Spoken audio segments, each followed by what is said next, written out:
Dr. Joan Johnson-Freese is Senior Fellow of the Women's of International Security, served as a university professor and chair of the National Security Affairs Department at the Naval War College, between 2002-22, now Professor Emeritus, also part of the Government Department faculty at Harvard Extension School and Harvard Summer School. She's a many times published author.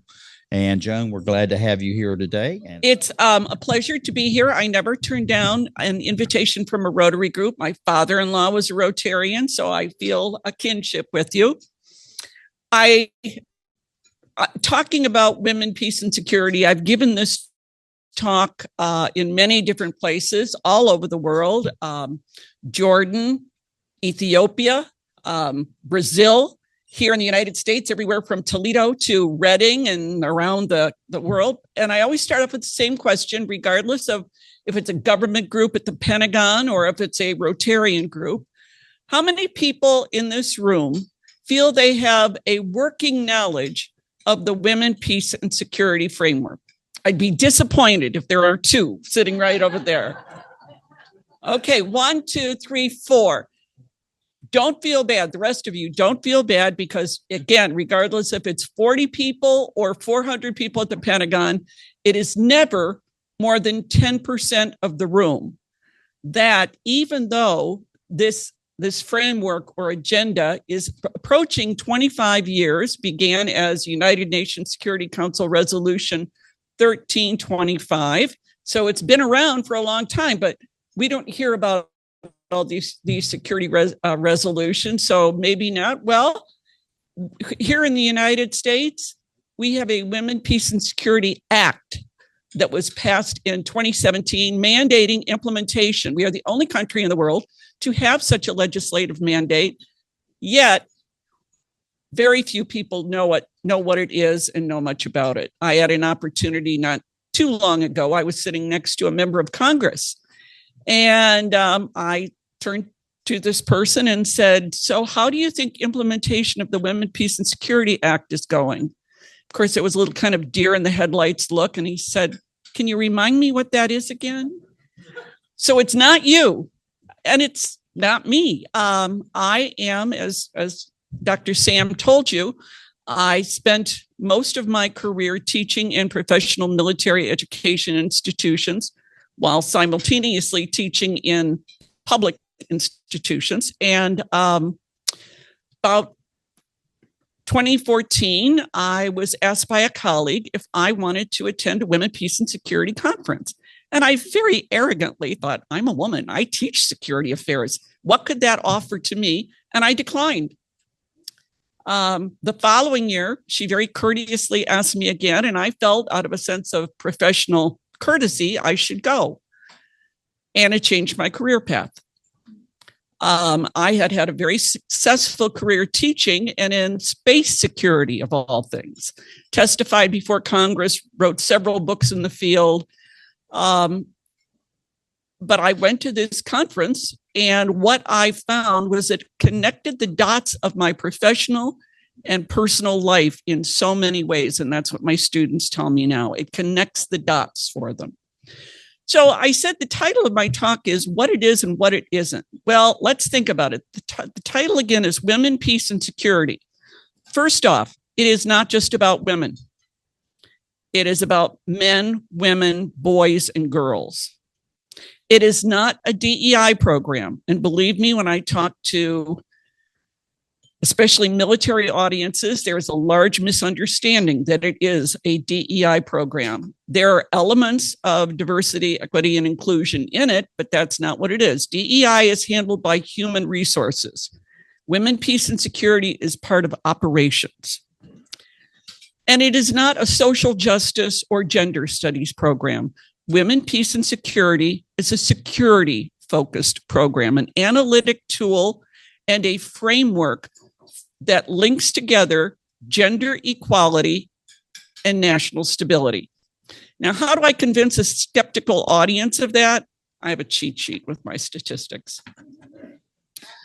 We know from empirical evidence when gender equality When gender inequality is high in a country, the chance of those countries being a fragile state are twice as likely, 3 times as likely that it will be autocratic, less effective, and more corrupt, and 1.5 times the chance that it will be violent and unstable. There is an empirically evidenced relationship between gender inequality and instability.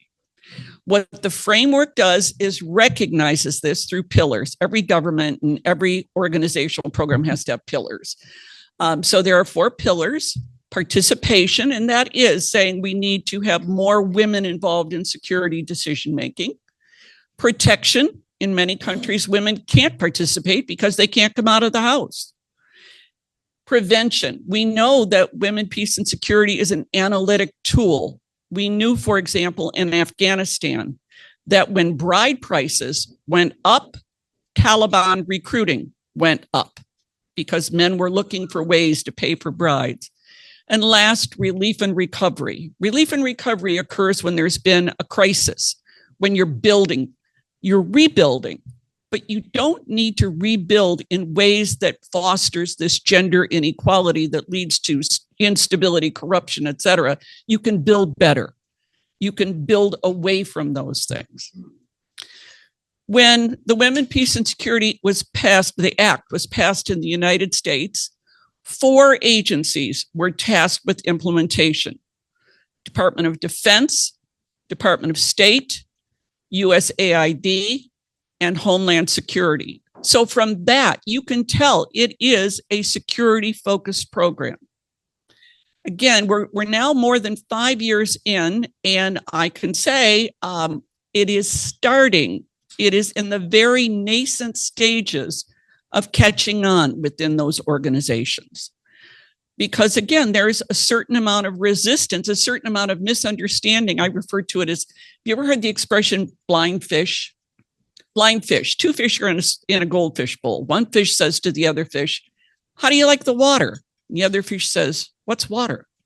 Well, if you have never experienced prejudice, bias, inequality, you don't see it around you. And quite frankly, in male-dominated organizations, it is not recognized as a problem.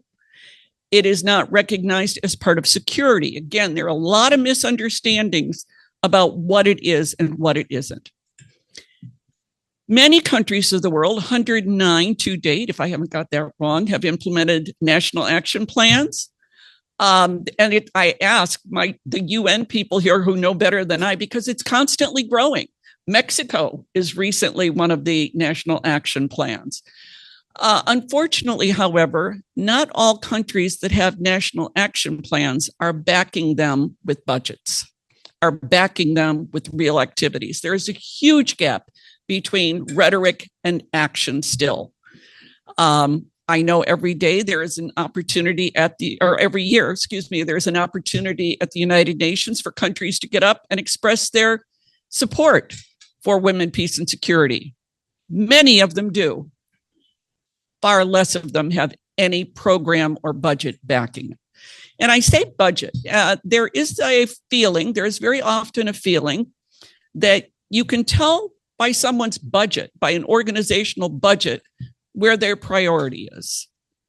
The first year that there was a budget for women, peace, and security within the Defense Department budget, it was $4 million. $4 million at the Pentagon is coffee money.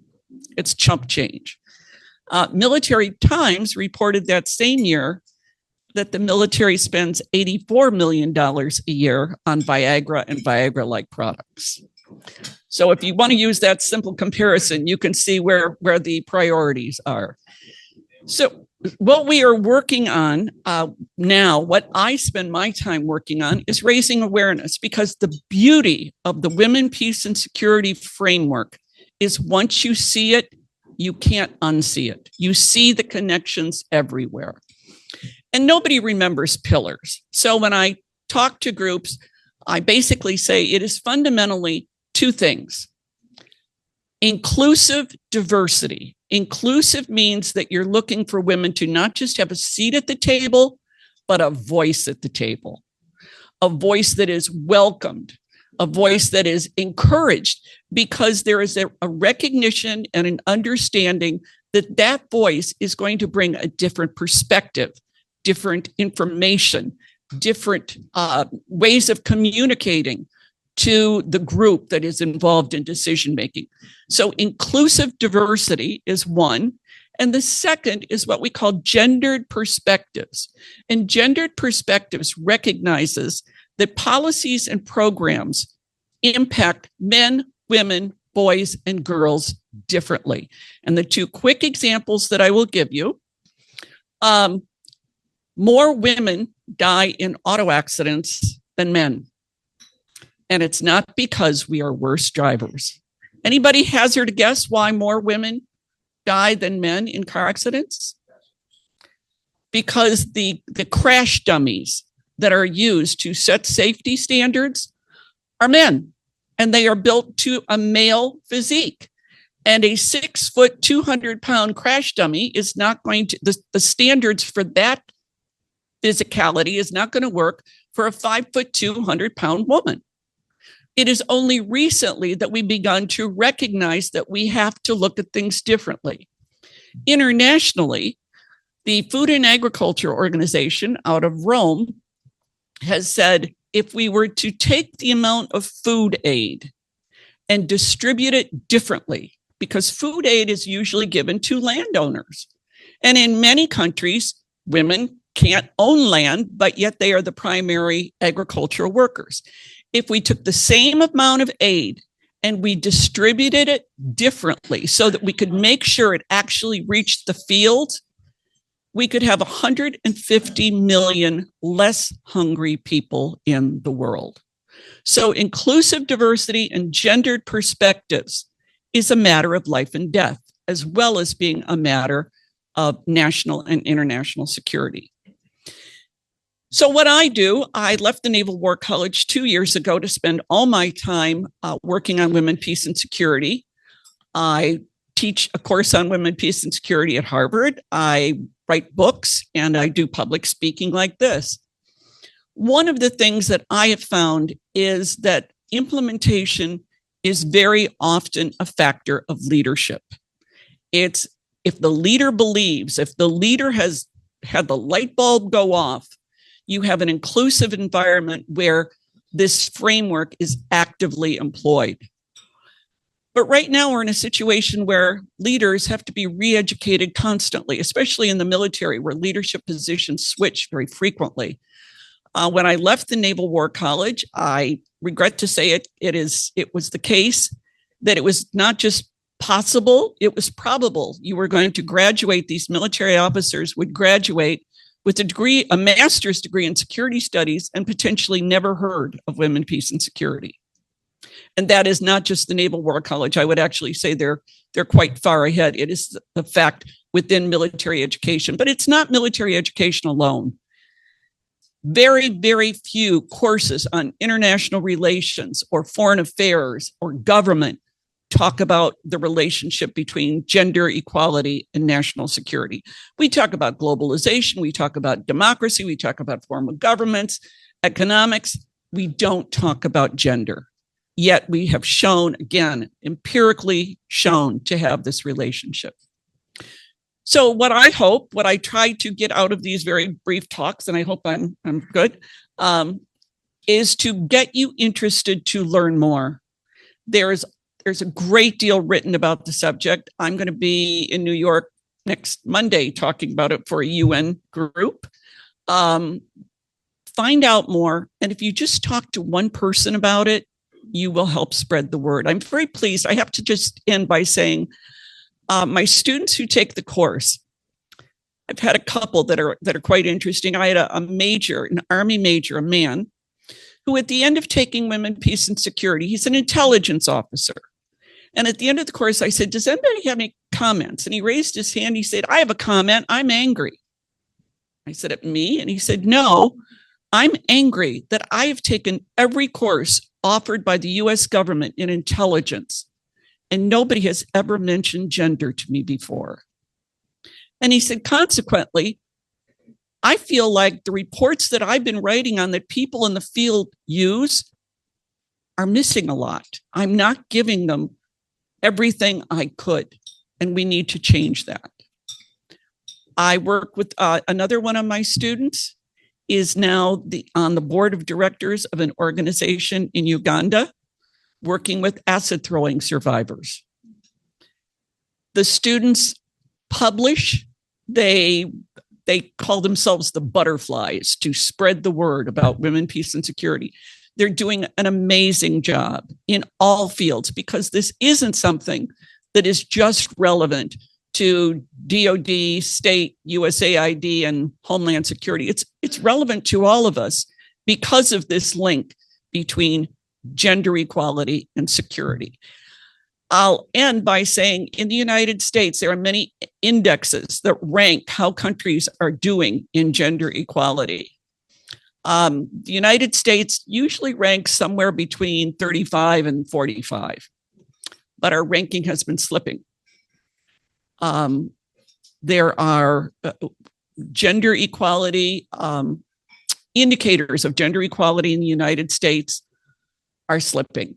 And we need to be aware of that because, again, there's strong empirical link between gender equality and stability. So with that, I'm going to end and take questions. Thank you. As a civilian on the outside, I'm perhaps understandably a little skeptical when the military talks about promoting peace. But the lack of progress on gender equality, or the difficulty with gender equality, does that reflect a broader symptom in which the Navy, the military, is subject to the Peter principle, promoting people to their highest level of incompetence, and that the military seems always to be fighting the last war? One of the things that I've been working on a lot lately with some of my colleagues is we have spent in the United States, almost 50, 60 years looking about the new role of women in society since the kind of the second wave of feminism, the role of women in professions, the role of women outside the home. We've spent a lot of time looking at the new feminism. We have not spent anywhere near that amount of time looking at masculinity. And when women change and men don't, not only does that not really promote change, but it can cause anger and frustration, a lot of it, for this idea of women are taking our jobs. What is the role? What is my role in society? And I can say this because the book just went to the publisher today. I'm not hawking a book that's yet available on Amazon. But I have found it's very difficult to get skeptics to read a book on women, peace, and security. But what they will read is a book on leadership.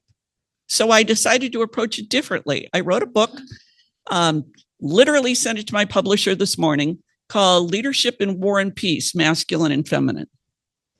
And what I argue is that we need to be spending as much time looking at changing masculinities. And to relate it to your question, the military recruits a very specific kind of person because of past wars. It's all about physicality. It's all about, brawn rather than brains. Well, I've got news for you. The next war is going to be brains rather than brawn. And that doesn't take, that's the STEM field, science, technology, engineering, and math, which women and men are equally capable in.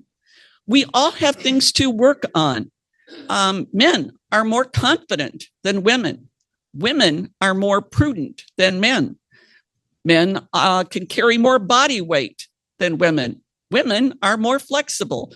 A friend of mine starts her talks by saying, newsflash, men and women are different.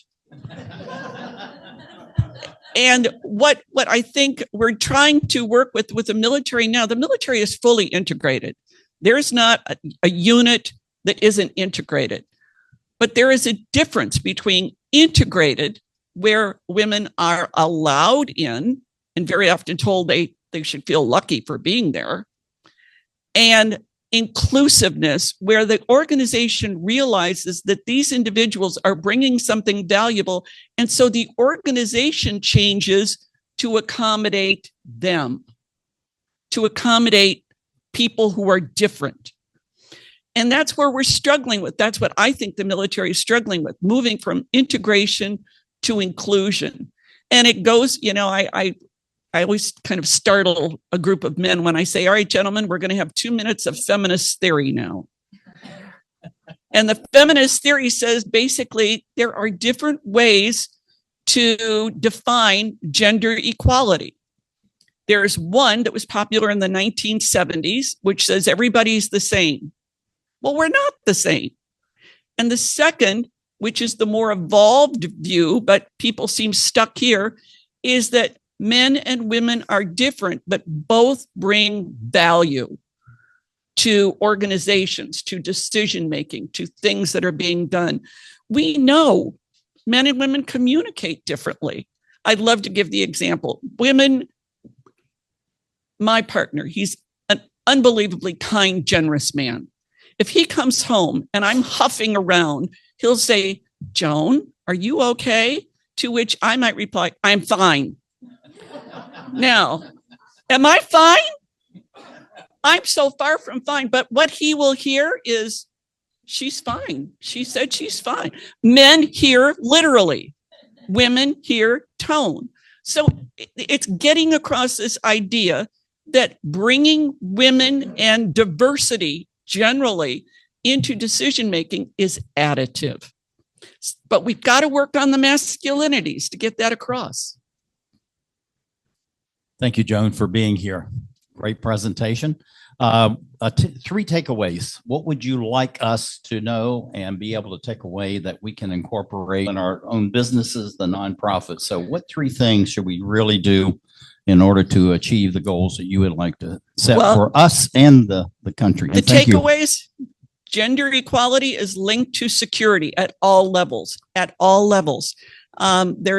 we consider the home, the first political order. What happens in the home becomes the de facto method of problem solving. So gender equality is linked to security.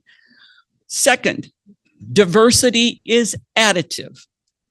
That in fact, you're not there. We're not doing a pie. We're not, cutting the pie differently. It's additive.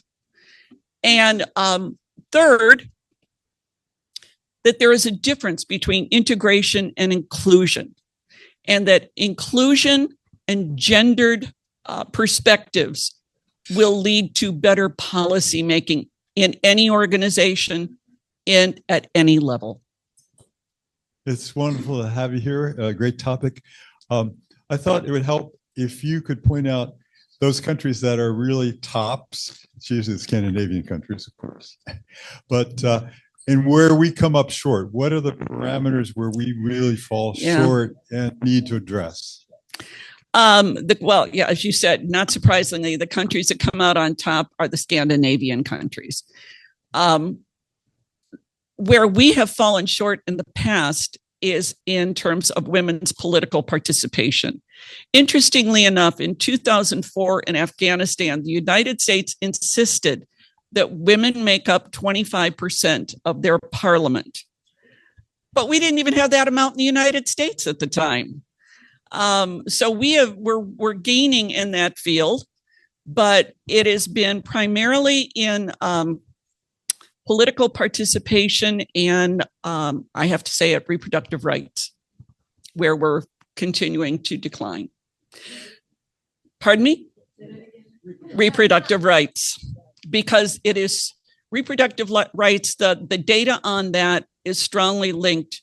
Countries that are increasing in their democracy are increasing in their reproductive rights. Countries that are decreasing their democratic standing are also decreasing in reproductive rights.